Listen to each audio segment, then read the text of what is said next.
On passe en cuisine sur RCF, c'est midi en Normandie. Et nous inaugurons une nouvelle série de chroniques dans En Cuisine pour chasser les idées reçues, pour changer notre regard sur notre relation avec la nourriture. Et avec nous, Sidonie Briou-Régnier est conseillère en nutrition. Bonjour. Bonjour. Plusieurs thèmes que nous allons décliner au long de cette saison sur RCF, sur les idées reçues. Ça peut être plein de choses, il ne faut pas manger gras, etc., etc. Et aujourd'hui, on a choisi de s'attaquer au porte-monnaie. En effet, il faudrait être riche pour manger sain, sainement. C'est quelque chose qu'on entend beaucoup pour manger bio.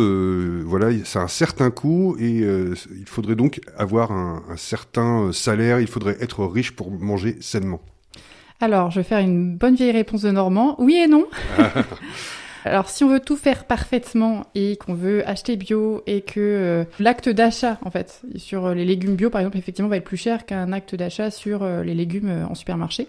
Donc, c'est vrai qu'il y a une histoire de qualité, de produits chimiques dedans, etc. Donc, sur ce point-là, je peux dire oui, c'est plus cher d'acheter des légumes bio, par exemple, que des légumes de supermarché.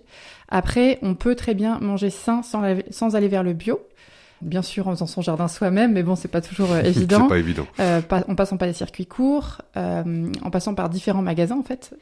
Et accessoirement, à partir du moment où on se met à manger sain, on va moins grignoter.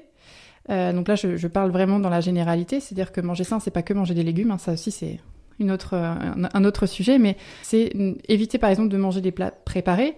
Un plat préparé, ça coûte pas cher à l'achat, mais il y aura beaucoup de sucre dedans par exemple. Il y aura pas forcément la quantité de fibres et de protéines dont on aurait besoin pour se sentir calé sur un relatif long terme. Ce qui fait que on va avoir envie beaucoup de grignoter.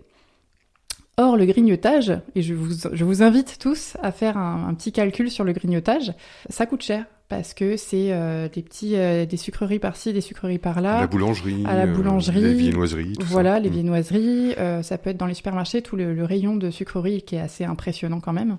Tout ça, ça coûte cher en fait sur le cumul. Et bon voilà, après on peut même aller très loin. On peut parler aussi de problèmes de santé qui vont amener à acheter par exemple des médicaments ou des produits autres. Mais voilà, sur le long terme, c'est pas forcément vrai que ça coûte plus cher. Enfin, moi, en tout cas, je répondrai comme ça. Voilà, Sidonie Briou-Régnier, votre argument, quand on mange sain, on se cale bien de fibres, oligo-éléments, minéraux, je ne sais quoi. Donc, ça empêche le grignotage et voilà, c'est ça à mettre, à peser dans la balance. Peut-être que dans l'acte d'achat, c'est un peu plus cher. Mais on y gagne puisqu'on a une sensation de satiété qui fait que nous évitons de grignoter dans la journée et donc de dépenser plus. Voilà, si on s'arrête à l'explication physiologique, oui c'est ça. C'est-à-dire que plus on va manger, avoir un équilibre sur la journée qui est sain et qui cale à la fin du repas, effectivement cette sensation de satiété qui est hyper importante, moins on va avoir envie de grignoter, moins on aura des coups de mou, etc. Donc oui, sur le principe, on va moins acheter de sucreries par exemple. Après, il y a là on va parler plus émotionnel parce qu'on aura beau faire tout bien, s'il y a des petites choses émotionnelles qu'on n'a pas à régler, on va quand même aller vers des pulsions sucrées, donc pour d'autres raisons. Mais c'est un autre sujet. C'est un autre sujet. Et d'ailleurs, ça peut être une idée reçue aussi. Manger pour le plaisir, c'est peut-être dommageable, mais ça peut être aussi un médicament parfois. On va s'y attacher dans nos prochaines chroniques. Pour conclure, il y a cet élément, cet argument par rapport au grignotage sur le manger sain. Vous disiez manger sain, c'est pas forcément uniquement manger des légumes. C'est vrai que moi, c'est mon avis.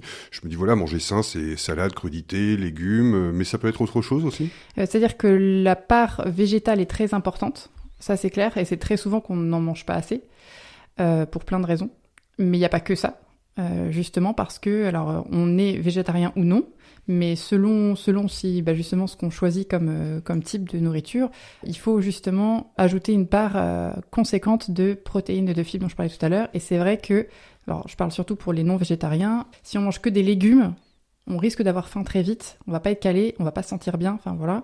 Donc les légumes s'accompagnent donc soit par exemple des œufs, du poisson, de la viande, soit des légumineuses qui sont pleines de protéines et de fibres, de céréales complètes, etc. pour justement cette sensation de satiété dont on parlait tout à l'heure. C'est un ensemble, hein, vraiment. Il y en a beaucoup d'autres, hein, des éléments à savoir. Mais, Et puis pour les protéines animales, on peut se diriger vers un élevage raisonné, où il y a le respect de l'animal tant dans l'élevage que dans l'alimentation, et bon, malgré tout, il va avoir un petit passage un peu obligé à l'abattoir, mais on fait marcher les producteurs locaux, etc. Ça peut rentrer aussi ça dans le manger sainement. Tout à fait. Et en fait, j'irais même plus loin que ça. La façon dont on mange, dans l'idéal, devrait nous représenter nous, en fait. Représenter qui on est au fond de nous. Et c'est vrai que... alors, je vais donner mon exemple ici. Moi, je mange beaucoup moins de viande que je n'ai mangé dans le passé parce que c'est très important pour moi, le bien-être animal. Et ça me correspond à moi. Voilà, ça c'est pareil, ce serait un autre sujet que de penser que faut que tout le monde soit végétarien ou que tout le monde mange de la viande. Enfin, il y aurait beaucoup de choses à dire là-dessus aussi. Un grand merci, Sidonie Briou-Régnier, conseillère en nutrition. Première chronique consacrée à ces idées reçues par rapport à l'alimentation et pour changer notre regard sur notre relation avec la nourriture. À bientôt. À bientôt, merci.